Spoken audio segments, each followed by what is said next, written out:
করেছেন, তিনি একটি মামলার বাদী। আমরা গতকালকে দেখতে পেলাম কোন অভিযোগ, কোন রকমের মামলা ছাড়া ঘরের দরজা ভেঙে সিরাজ ভাইকে গতকালকে ভোলা সদরের ওসির ইন্দোরে তাকে গ্রেফতার করা হয়।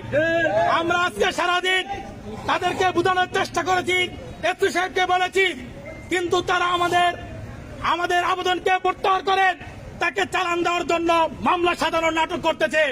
আমরা এখান থেকে স্পষ্ট বলে দিতে চাই, অনতিবিলম্বে ওসি সাহেব আমাদের সিরাজ ভাইকে মুক্তি দিয়ে দেন।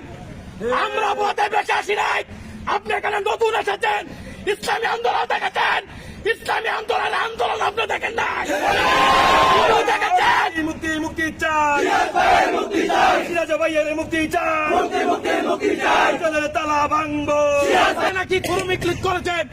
আমি আপনাকে চ্যালেঞ্জ দিয়েছিলাম যে আপনি কমিটির একটি পরম নাম দেখান, অথবা কোন মিছিল অংশগ্রহণ করেছে, আপনি দেখাতে পারেন নাই, বরং আজকে আপনি তাকে সাজিয়ে আজকে তাকে মামলা দেওয়ার জন্য, চালান দেওয়ার জন্য পায়তারা করতেছেন। অতি সাহেব স্পষ্ট বলবো, এর রাতের মধ্যে আমার সিরাজ ভাইকে মুক্তি দিতে হবে, অন্যথায় আগামীকাল সাংবাদিক সম্মেলন থেকে কঠিন আমরা কর্মসূচি দিব। আমরা এসপি সাহেবকে বলবো, আপনি জানি আপনি ভালো মানুষ, কিন্তু এই ওসিকে ভোলার মানুষ আর ভোলাতে দেখতে চায় না।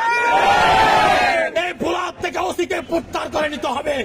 তিনি ইসলামী আন্দোলনকে নিয়ে ইতিপূর্ব অনেক গুরুত্বপূর্ণ বক্তব্য দিয়েছেন, মন্তব্য করেছেন। অতএব আমাদের এই সিরাজ ভাইকে আগামীকাল 10টার ভিতরে থেকে জামিন দিতে হবে, অন্যথায় আমরা ভোলাতে কঠিন কর্মসূচিতে বাধ্য হব। আমরা প্যাথিস্টদেরকে তাড়িয়েছি, আজকে প্রশাসনের ঘাপটি মেরে অনেক প্যাথিস্টদের তুষররা বসে আছেন, এদেরকে চিহ্নিত করে এদেরকে প্রত্যাহারের ব্যবস্থা করতে হবে। এই দেশের ভিতরে আবু সাইদ মুগ্ধদের রক্ত পিতা যাবে। আমরা স্পষ্ট করে দিতে চাই, আপনি আমাদের ভোলার ইসলামী আন্দোলন সম্পর্কে আপনার ধারণা নাই। আমরা আওয়ামী লীগের আমলে বুক পেতে আন্দোলন করেছি, জেল চলুক আমরা ভয় করি না, জেলে নিবেন। লক্ষ মানুষ ভোলার ইসলামী আন্দোলন জেল সবচেয়ে কারাবরণ করার প্রস্তুত রয়েছে। সিরাজ ভাইকে অনতিবিলম্বে মুক্তির ব্যবস্থা করুন, অন্যথায় ভোলাতে আন্দোলনের দাবানল চলে উঠবে ইনশাআল্লাহ। গুরুত্ব দেয় নাই। আমরা চ্যালেঞ্জ করেছিলাম, সিরাজ আওয়ামী লীগ করে না, শ্রমিক লীগ করে না, ওই ইসলামী শ্রমিক আন্দোলনের দায়িত্বশীল নেতা কর্মী। তারপরেও হাসনাইন কাদের ইশারায় গ্রেপ্তার করেছে, জনগণ জানতে চায়। আপনাকে বলবো, আগামী 24 ঘন্টার মধ্যে হাসনাইন ওসিকে ভোলার থেকে প্রত্যাহার করতে